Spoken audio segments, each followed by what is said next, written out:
Iran missile Barsana बंद कर दे वरना खमनाई को कत्ल कर देंगे। सदर ट्रंप की धमकी अमेरिका को जंग में लाने के लिए नेतन्याहू ट्रंप की मिन्नतें करने लगा, जबकि ईरानी सुप्रीम लीडर का अमेरिकी धमकी का जवाब, कहा कि मिसाइल अब इसराइल के मुकम्मल खात्मे के बाद ही रुकेंगे। हम किसी दहशतगर्द सेहूनी पर रहम नहीं करने वाले। ईरानी चीफ ऑफ जनरल स्टाफ ने इसराइल के खिलाफ बड़ी कार्रवाई का भी वाज़ेह ऐलान कर दिया है। रूस ने इसराइल को दुनिया के अमन के लिए खतरा करार दे दिया।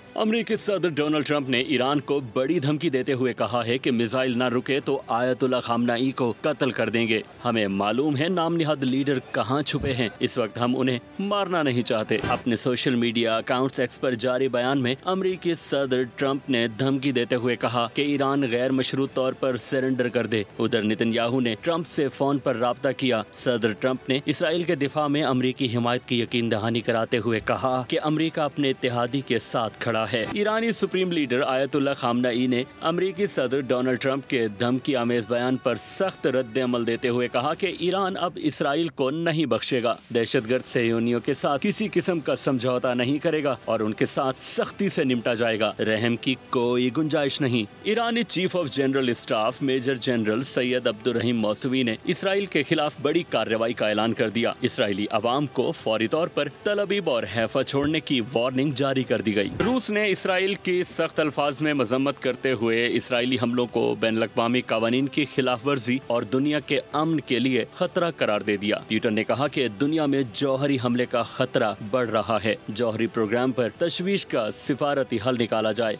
ईरान ने अपने तमाम फराइज पूरे किए और NPT से वाबस्तगी की तस्दीक भी की। चंद ममालिक अपने फायदे के लिए इसराइल की हिमायत कर रहे हैं। सब्सक्राइब करें और बेल दबाएं ताकि कोई खबर रह न जाए।